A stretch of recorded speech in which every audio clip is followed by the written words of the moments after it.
ओम गणेशाय नमः। ओम नमः शिवाय। मैं निखिल ज्योतिष आचार्य आप सभी का मेरे चैनल पर पुनः स्वागत करता हूं। आशा करता हूं कि आप सभी स्वस्थ होंगे। महादेव की कृपा आप सभी पर सदैव बनी रहे। ये वीडियो मिथुन यानी कि जमिनाय के लिए अत्यंत विशेष है, क्योंकि यह वीडियो है देवगुरु बृहस्पति के वक्री होने के बारे में। हर साल में एक बार देवगुरु बृहस्पति वक्री होते ही हैं। किसी भी ग्रह का वक्री होना उनका सूर्य से दूरी पर निर्भर करता है। 3 आउटर प्लैनेट्स हैं, बृहस्पति, मंगल और शनि। इनकी डिग्रीज अलग होती हैं। ये सूर्य से एक पर्टिकुलर डिग्री पर आकर वक्री हो जाते हैं या एक दूरी पर आकर वक्री हो जाते हैं। और जो इनर प्लैनेट्स हैं, बुध और शुक्र, इनकी डिग्रीज अलग होती हैं।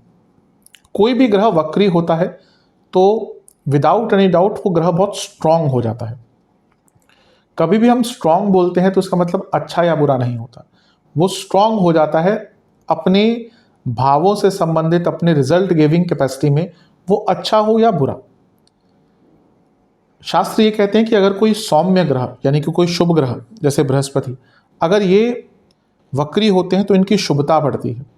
और अगर कोई क्रूर ग्रह जैसे कि शनि, अगर वो वक्री होते हैं तो उनकी क्रूरता बढ़ती है। खैर ये डिबेटेबल है, क्योंकि ऐसा एग्जैक्टली नहीं होता, लेकिन हाँ, कुछ शुभ कारकत्व जो शुभ ग्रह हैं उनके बढ़ते हैं, और कुछ पाप कारकत्व जो क्रूर ग्रह हैं उनके वो भी बढ़ते हैं। लेकिन एक चीज सर्वसम्मत है कि वक्री ग्रह बहुत बली हो जाता है। क्यों? इसका भी कारण है।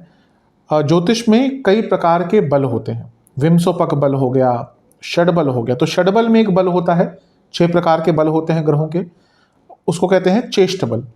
चेष्ट बल क्या होता है? जब कोई ग्रह वक्री होता है तो उसको चेष्ट बल मिल जाता है। और चेष्ट का मतलब क्या होता है? प्रेरित या प्रोत्साहित या प्रयत्न करना।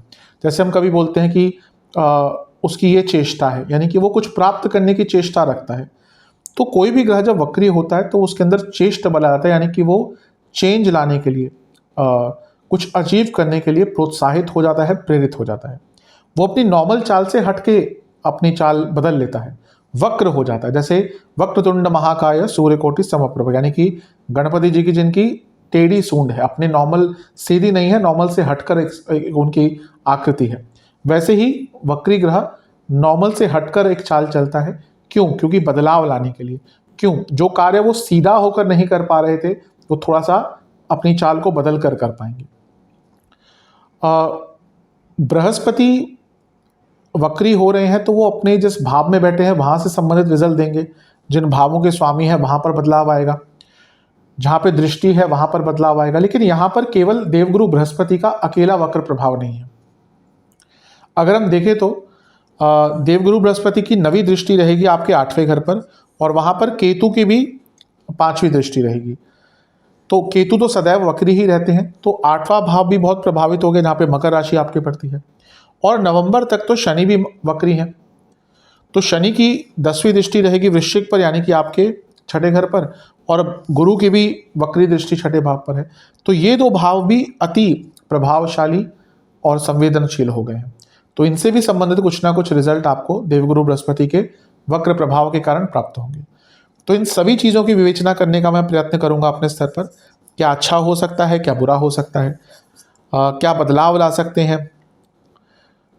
वक्री ग्रह बलशाली अवश्य होता है, और वक्री ग्रह बहुत सारी संभावनाएं भी आपके लिए क्रिएट करता है, नो डाउट। लेकिन वक्री ग्रह मंदता लाता है, तो थोड़ा सा स्लोनेस आपको कई प्रभाव में आपको देखने को मिलेगा। यदि आपकी लग्न राशि या चंद्र राशि मिथुन है, दोनों ही गाइडेंस के लिए अवश्य इस राशिफल को देख सकते हैं। फिर से समझाने का प्रयास करूंगा कि टेक्निकली अगर आप बोलें कि मेरी लग्न राशि मिथुन है तो मेरे लिए अलग राशिफल बनाइए, मेरी चंद्र राशि मिथुन है तो अलग राशिफल बनाइए, नहीं हो सकता। टेक्निकली पॉसिबल नहीं होता। राशिफल केवल ग्रहों की गोचरीय स्थिति पर आधारित एक विवरण होता है। आपको जहां से ज्यादा रिलेट करता है वहां से देखिए। मेरा क्या मानना है, लग्न राशि वैदिक ज्योतिष का आधार है, तो यदि आप अपनी लग्न राशि से देखेंगे तो ज़्यादा अच्छा रहेगा। इनकेस नहीं पता आपको अपनी लग्न राशि, तो चंद्र राशि से देख सकते हैं, या जहाँ से ज़्यादा आप रिलेट करते हैं वहाँ से देखिए। कुछ विशेष उपाय वीडियो के अंत में अवश्य बताऊंगा। शुरू करते हैं। सबसे पहले बृहस्पति कहाँ पे बैठकर वक्री हो रहे हैं उसकी बात करते हैं। 12वें घर में। 12वें घर में जब बृहस्पति वक्री होंगे या होते हैं तो सबसे पहला जो आपको एक अच्छा प्रभाव देंगे वो है ऋण मुक्ति। यानी कि अगर आपके ऊपर कोई लोन आदि चल रहा था, आपके ऊपर कोई डेट था और आप उससे निकलना चाहते हैं, तो ये वो समय है जब ऐसी परिस्थितियां उत्पन्न होंगी जहां से आपके लिए ऋण मुक्ति के रास्ते खुल जाएंगे। देखिए, ज्योतिष में एक इंडिकेशन दिया जा सकता है, वो प्रयत्न और कर्म तो व्यक्ति को खुद ही करने पड़ते हैं। एक ज्योतिष ये बता सकता है कि ये समय ऐसा है जहां पर आपको ऋण मुक्ति के लिए, आपकी ऋण मुक्ति के लिए अच्छा समय है, तो आप अपने प्रयत्न कीजिए, उससे निकलने का मौका मिलेगा, क्योंकि ग्रह एक फेवरेबल पोजीशन में है। तो अगर आपके ऊपर कोई ऋण है जिसको आप चुकाना चाहते हैं, अब डिपेंड करता है, अगर बहुत बड़ा ऋण है तो ऑब्वियसली इतने टाइम में नहीं हो पाएगा, लेकिन कोई ऐसा ऋण है जो चुका सकते हैं, जिसमें थोड़ा सा एफर्ट ज़्यादा लगाएंगे, तो उस ऋण से निकलने में आपको अवश्य यहाँ पर मदद प्राप्त होगी। तो एक बहुत अच्छी चीज़ है, क्योंकि अगर किसी के ऊपर कोई ऋण चढ़ा होता है तो ऑब्वियसली वो मानसिक रूप से व्यक्ति को प्रभावित करता है। 12वां भाव सबसे पहले हम किस चीज़ के लिए देखते हैं? विदेश के लिए। अब वक्री बृहस्पति हो रहे हैं, यानी कि स्ट्रांग हो रहे हैं, और बृहस्पति आपके लिए सप्तमेश और दशमेश है। सप्तमेश का 12वें घर में वक्री होना, यानी कि विदेश से कोई बिजनेस डील आपको प्राप्त हो सकती है।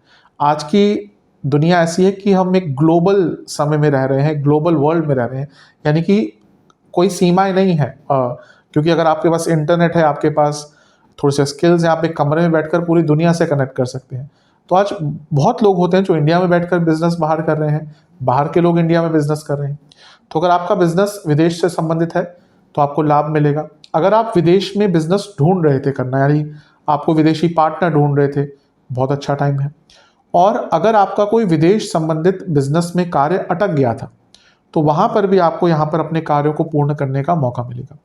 और अगर आप विदेश से इन्वेस्टर्स ढूंढ रहे थे अपने बिजनेस के लिए, आज की डेट में बिजनेस फंडिंग पे चलते हैं, इन्वेस्टमेंट पे चलते हैं, तो अगर आप कोई इन्वेस्टर ढूंढ रहे थे तो भी आपको कोई ना कोई बहुत अच्छा इन्वेस्टर अपने बिजनेस के लिए प्राप्त हो सकता है। तो ये एक बहुत अच्छी चीज़ है। लेकिन क्योंकि सप्तम से छठे में बैठे हैं और वक्री हो रहे हैं, बिजनेस में खर्चे आपके अनावश्यक तरीके से बढ़ेंगे, यानी कि बहुत खर्चे होना शुरू हो जाएंगे जिनको कंट्रोल करना बहुत मुश्किल हो जाएगा। और भले ही आपको इन्वेस्टर्स मिल जाए, आपका काम बाहर बने, स्ट्रगल पूर्ण रहेगा सब कुछ, मतलब कि बहुत इजी नहीं रहेगा और विलंबित रहेगा, यानी कि कार्य थोड़े से विलंब गति से होंगे, क्योंकि आपके कर्म भाव के स्वामी हैं और 10वें 12वें घर में बैठे हैं। यानी कि अगर आप बहुत लंबे टाइम से विदेश में कोई जॉब ढूंढ रहे थे, तो यहाँ पर आपको कोई जॉब ऑफर प्राप्त हो सकता है। मैं ये नहीं कहूँगा एकदम वीज़ा लग जाएगा, अब वो डिपेंड करता है कौन सी कंट्री है। कुछ कंट्रीज़ में तो वीज़ा प्रोसेस बहुत जल्दी होता है, कुछ कंट्रीज़ में तो सालों लग जाते हैं, 1-1 साल लग जाता है।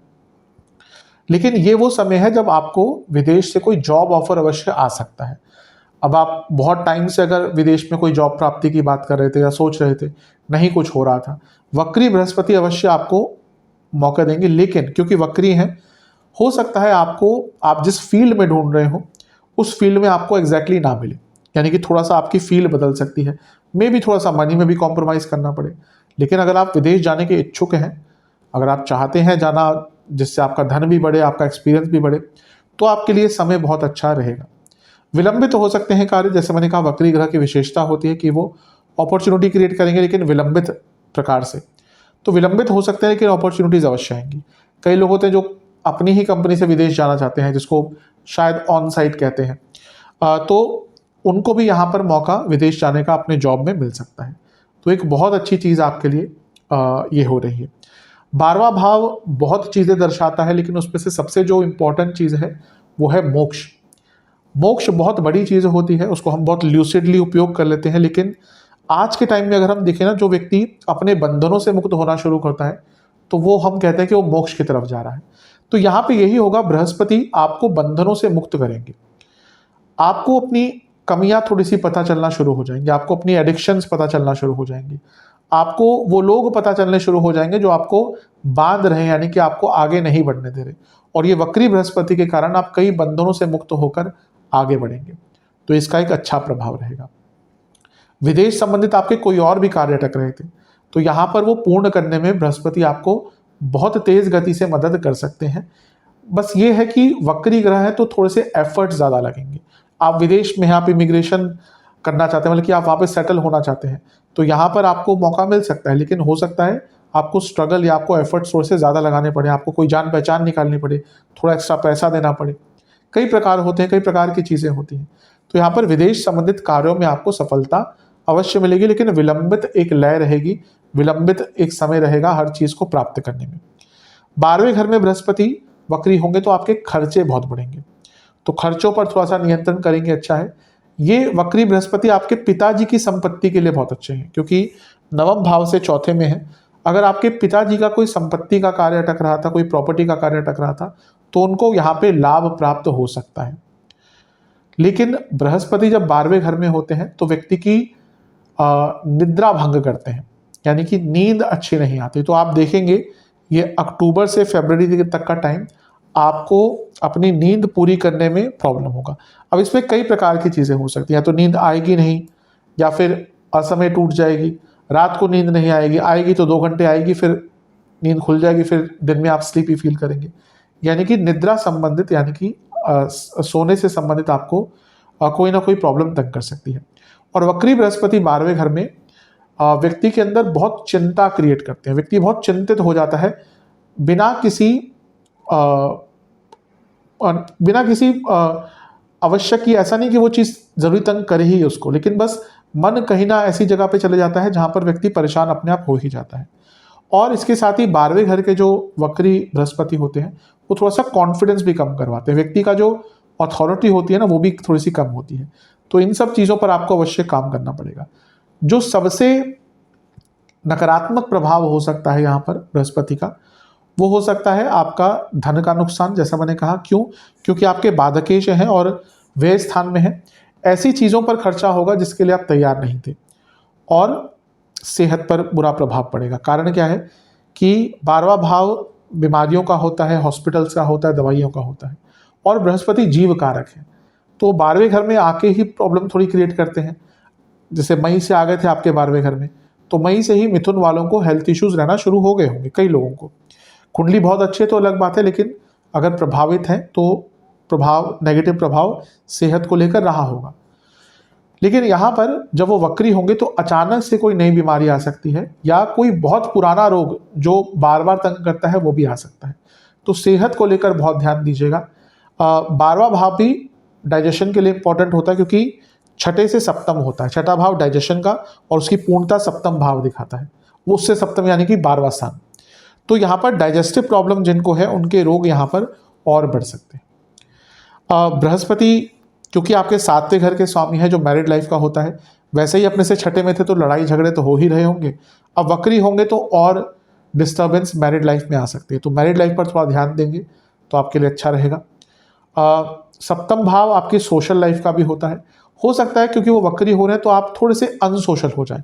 आप में से कई लोग थोड़ा सा लोगों से मिलना जुलना कम कर देंगे, क्योंकि आपका एक ध्यान थोड़ा सा अध्यात्म की तरफ अपने आप जाना शुरू ही हो जाएगा, क्योंकि बृहस्पति 12वें घर में है। अब बृहस्पति की दृष्टियों की बात करते हैं। बृहस्पति की 5वीं दृष्टि पड़ेगी आपके चौथे घर पर। अब बृहस्पति बैठे हैं आपके 12वें घर में और देख रहे हैं चौथे घर को, जहाँ पे केतु बैठे हैं। ये प्रॉपर्टी बेचने का बहुत अच्छा योग बन जाता है। कारण क्या है? 12वां भाव व्यय का है, यानी कि आपका जो चीज़ें निकल जाती हैं हाथ से, और चौथे से त्रिकोण भाव है, यानी कि एक प्रभाव प्रॉपर्टी पे आता है। और केतु क्योंकि वक्र चल रहे हैं और 12वां घर यानी कि व्यय भाव से एक बैठा हुआ एक ग्रह देख रहा है, यानी कि आपको अपनी प्रॉपर्टी बेचने का बहुत अच्छा एक मौका मिल सकता है। अब यहाँ पर क्योंकि वक्र है तो पुनः थोड़ा सा हटकर रिजल्ट देंगे। पहला तो मुझे लगता है कि इसमें आपको कोई ना कोई व्यक्ति की मदद लगे, कोई जान पहचान हो सकती है, या कोई जैसे ब्रोकर्स आदि होते हैं उनकी आवश्यकता आपको पड़ सकती है।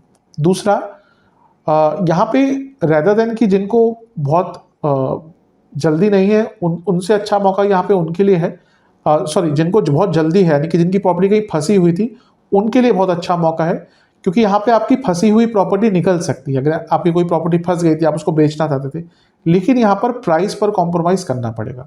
यानी कि अगर आप एक पर्टिकुलर प्राइस ढूंढ रहे हैं कि मेरे को इस प्राइस में मेरी प्रॉपर्टी बिक जाए, तो वो शायद यहाँ पर नहीं हो पाएगा। तो प्रॉपर्टी अगर आपकी कोई फंसी हुई थी उसको बेच के आप अपने मनी को लिक्विडाइज करना चाहते थे, बहुत अच्छा टाइम है, लेकिन कॉम्प्रोमाइज़ आपको थोड़ा बहुत यहाँ पर करना पड़ेगा। इसके बाद अगर हम बात करें तो बृहस्पति का प्रभाव चौथे घर पे जहाँ पे केतु भी है। अब ये बीमारियों के लिए अच्छा नहीं है, ये तो क्योंकि जीव कारक है आपके लिए हुए। चौथा भाव फैमिली का होता है और यहाँ पे केतु ऑलरेडी है।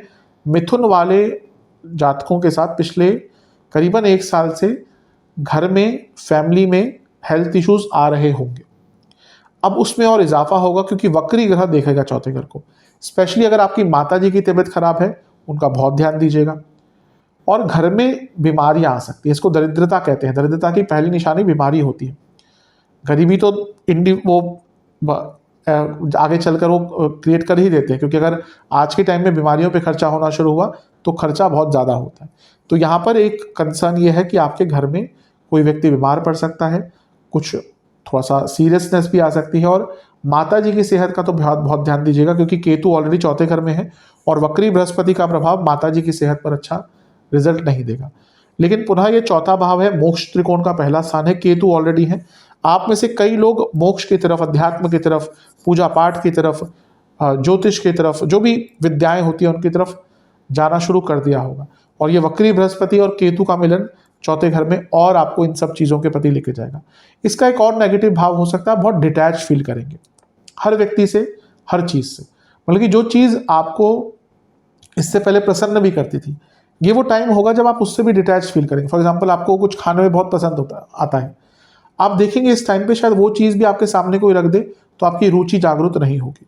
ये ऐसा भाव होता है क्योंकि केतु एकदम डिटैच करते हैं, ये इमोशंस का भाव है। और क्योंकि व्यय भाव से बृहस्पति देख रहे हैं, ये भोग का स्थान है। तो जिस चीज़ में भोग की आसक्ति थी वहीं से आप थोड़ा सा निकलना, या फिर कहिए डिटैचमेंट आपकी शुरू हो जाएगी। तो थोड़ा सा इमोशनल लेवल पर अप्स एंड डाउन आ सकते हैं, लेकिन प्रॉपर्टी बेचने आदि के लिए समय बहुत अच्छा है। और आध्यात्मिक जीवन में बहुत तेज गति से आगे बढ़ सकते हैं। वक्री ग्रह शनि, केतु, ये ऐसे ग्रह हैं जो सच में आपको आध्यात्मिकता के दीप तक लेके जा सकते हैं। ऊपर ऊपर से नहीं, इंस्टाग्राम वाला नहीं कि मंदिर चले गए, फोटो डाल दी कि हाँ आज यहाँ पे चले गए, वो नहीं। आध्यात्मिकता मतलब कि सच में समझ आने लगे कि ईश्वर का तो तत्व होता है, वो क्या होता है। तो ये चीज़ समझने के लिए वक्री ग्रह केतु शनि ये बहुत प्रभाव देते हैं। और यहाँ पे वक्री ग्रह का प्रभाव भी है, केतु का प्रभाव भी है। तो मोक्ष, अध्यात्म, डीप नॉलेज, इन सब के प्रति बहुत आराम से जा पाएंगे। बृहस्पति की 7वीं दृष्टि रहेगी छठे भाव पर, और यहाँ पर शनि की भी दृष्टि है। छठा भाव होता है लीगैलिटीज का। तो आपका कोई भी लीगल कार्य अटक रहा था, 2 वक्री ग्रह देख रहे हैं और उसमें से एक बृहस्पति है और एक शनि है, दोनों ही कॉम्प्रोमाइज़ करवाते हैं। तो अगर आपका कोई भी लीगल कार्य अटक रहा था, कॉम्प्रोमाइज़ की संभावना बैठती है, बनती है, अवश्य कीजिएगा। मैं बहुत टाइम से ज्योतिष कर रहा हूँ, मैं कई ऐसे लीगल केसेस देख चुका हूँ जहाँ पर सालों साल केसेस चलते हैं, मेरे क्लाइंट्स हैं, और एंड में कॉम्प्रोमाइज़ हो जाता है। रेदर देन इतना टाइम वेस्ट करने से, अगर आपका केस अभी बहुत टाइम नहीं हुआ है या हो भी गया और एक कॉम्प्रोमाइज़ की संभावना बनती है, तो कॉम्प्रोमाइज़ कर लीजिएगा, दोनों के लिए ही अच्छा होता है। जरूरी नहीं कि आपको आराम से रिजल्ट मिल ही जाए। और जो मानसिक वेदना व्यक्ति को प्राप्त होती है इन कोर्ट केसेस से, वो वही जानता है।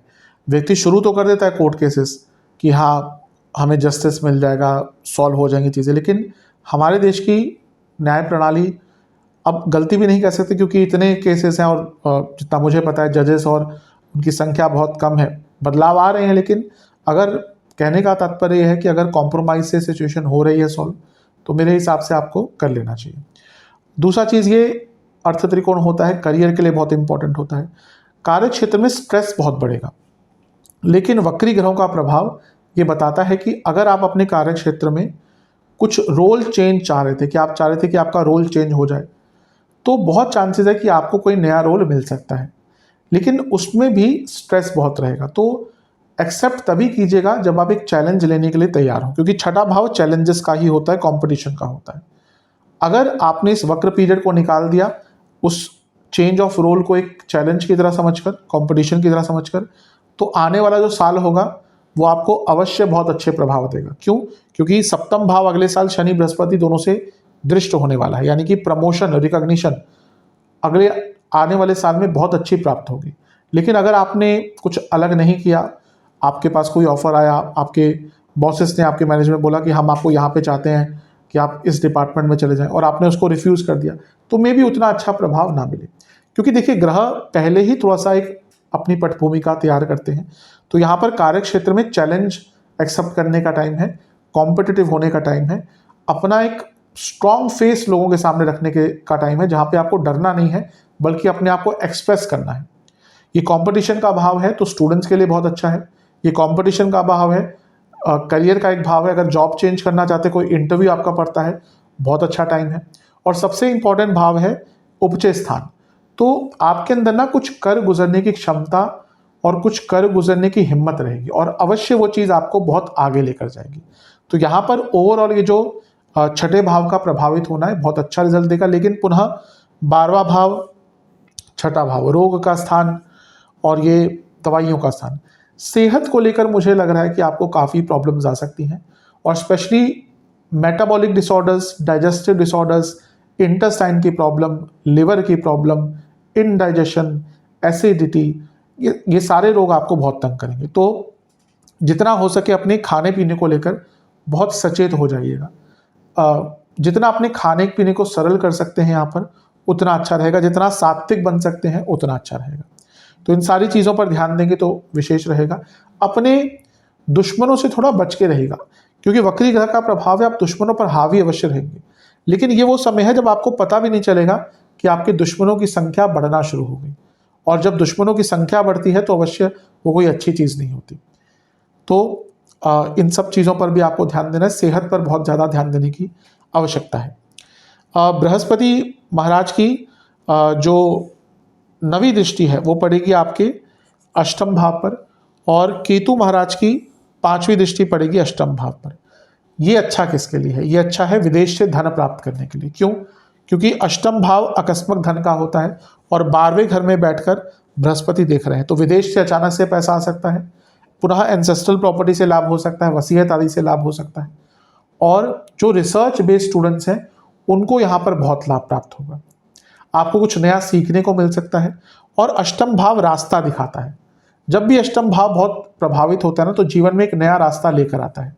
तो बहुत संभावना है कि अष्टम भाव के एक्टिवेट होने के कारण, वो भी केतु और बृहस्पति द्वारा, तो आपको नया ज्ञान भी प्राप्त होगा, नया रास्ता भी जीवन में आएगा। तो ये बहुत विशेष, अति विशेष चीज़ें आपके लिए दिख रही हैं। लेकिन एक और प्रकार से अगर हम देखें तो 6, 8 और 12 ये भाव एक्टिवेट हो गए तो सेहत, ये तीनों ही भाव त्रिक स्थान कहे जाते हैं। तीनों ही भाव डिजीजेस से, सेहत से रिलेटेड होते हैं। अगर ऑलरेडी आपको कोई प्रोलॉन्ग्ड डिजीज चल रही है, कोई क्रॉनिक डिजीज चल रही है, तो बहुत केयरफुल रहिएगा। और वैसे भी यहाँ पर केयरफुल रहने की आवश्यकता है, क्योंकि कोई नया रोग भी यहाँ पर उत्पन्न हो सकता है, कोई सूक्ष्म रोग उत्पन्न हो सकता है, कोई क्रॉनिक डिजीज आपको हो सकती है। तो यहाँ पर मिथुन वाले जातकों को जो सबसे ज़्यादा केयरफुल रहना है वो अपनी सेहत को लेकर रहना है। धन आएगा, अचानक से धन आएगा, लेकिन बाकी चीज़ों को लेकर थोड़ा सा केयरफुल रहना है। अष्टम भाव भी एक मोक्ष का स्थान होता है, 4, 8, 12 ये मोक्ष त्रिकोण है। ये तो अवश्य है कि आप बहुत धार्मिक आपकी प्रवृत्ति हो जाएगी और आप धर्म के, अध्यात्म के एकदम डीप तक जा पाएंगे। जो भी विद्याएं होती है ना उसमें ऊपरी तौर पर कभी भी कुछ नहीं आप प्राप्त कर सकते। आप गीता पढ़िए, आप पहली बार गीता पढ़ेंगे आपको कुछ और समझ आएगा, आप दूसरी बार गीता पढ़ेंगे तो आपको उसका मतलब समझ जाएगा, जैसे आपकी एज भी बढ़ेगी, मैच्योरिटी आएगी, या आपको और चीज़ें समझ आना शुरू होंगी। वैसे ही विद्या, मैं हमेशा कहता हूँ विद्या और विज्ञान में फ़र्क होता है। विद्या प्रैक्टिस होती है, विद्या व्यक्ति के साथ बदलती है, विद्या समय के साथ बदलती है, और विद्या गहन का और चिंतन का विषय होता है। तो यहाँ पर आपको बहुत गूढ़ विद्याओं को सीखने का मौका मिलेगा। लेकिन अष्टम भाव केतु का प्रभावित, वक्री बृहस्पति के प्रभावित, अगर आपके ऊपर किसी ने कोई तांत्रिक क्रिया, कोई अभिचार कर्म करके रखे हुए हैं तो बहुत बच के रहेगा। अगर जीवन में अचानक से बहुत कुछ बुरा होना शुरू हो जाए, अचानक से सब कुछ अनिश्चित होना शुरू हो जाए, विदाउट एनी रीज़न लॉसेस होना शुरू हो जाए, विदाउट एनी रीज़न घर में बहुत माहौल बिगड़ना शुरू हो जाए, यानी कि कोई तंत्र क्रिया आपके ऊपर होकर रखी है और उसका यहाँ पे बुरा प्रभाव आपके ऊपर विजिबल हो सकता है। तो इन सारी चीज़ों का ध्यान दीजिएगा, सेहत का बहुत ध्यान दीजिएगा। लेकिन अवश्य, क्योंकि 4, 8, 12 मोक्ष के स्थान होते हैं और अष्टम भाव स्पेशली और 12वां स्थान स्पेशली ये जीवन के एक नए चक्र को स्टार्ट करने के लिए होता है। तो यहाँ पर ये पीरियड ऐसा होगा जहाँ पे आपको कई सिचुएशंस को ख़त्म करने का मौका मिलेगा, कुछ संबंधों को भी ख़त्म करने का मौका मिलेगा, कुछ दोस्त यार आपके पीछे छूटेंगे, कुछ आदतें पीछे छूटेंगी। वो इसीलिए ताकि आने वाला समय है, अभी की बात नहीं कर रहा, अगले साल मई की बात कर रहा हूँ, जहाँ पर बृहस्पति आपके लग्न में आएंगे तो एक नया काल चक्र आपको स्टार्ट करने में मदद करेंगे। तो इसीलिए ये जो 5 महीने का कालखंड है बृहस्पति के वक्री का, ये बड़े बड़े बदलावों का है और सबसे बड़ा बदलाव आपको अपने अंतःकरण, अपने अंतर मन पर करना पड़ेगा, अपने भावों को समझना पड़ेगा और उसमें बृहस्पति अवश्य आपको लाभ देंगे। मैरिड लाइफ पर थोड़ा सा बुरा प्रभाव पड़ सकता है जैसा मैंने कहा, बाकी कई चीज़ों पे अच्छे हैं जैसे मैंने सब कुछ एक्सप्लेन कर दिया है। पुनः कहूँगा सेहत और खर्चे, इन पर नियंत्रण ज़्यादा करना पड़ेगा। उपाय की बात कर लेते हैं, कुछ सरल उपाय आपको करने हैं। पहला उपाय है कि आपको केले के पेड़ की जड़ में पानी देना है, जल अर्पण करना है, पूजा करनी है, एक दिया अगरबत्ती आदि जैसे भी आप नॉर्मली करते हैं। फिर वहीं पर बैठकर आपको ओम जीवाय नमः मंत्र का 108 बार जाप करना है। शिवलिंग का आपको गंगा जल से अभिषेक करना है और ओम गंगाधराय नमः मंत्र का जाप करना है और एक घी का दिया अर्पण करना है। और मंदिर में जो ब्राह्मण देवता हैं, यानी कि जो पंडित जी हैं, पुरोहित जी हैं, उनको एक मिठाई का डब्बा और दक्षिणा देनी है और उनका आशीर्वाद लेना है। ये उपाय कर लें, अवश्य बृहस्पति का ये गोचर आपको बहुत अच्छे रिजल्ट देके जाएगा। आशा करता हूँ कि वीडियो आपके काम आएगी। चैनल पर नए हैं, सब्सक्राइब कर लीजिए, वीडियो को लाइक कर लीजिए। मिलता हूँ अगली वीडियो में, तब तक के लिए ओम नमः।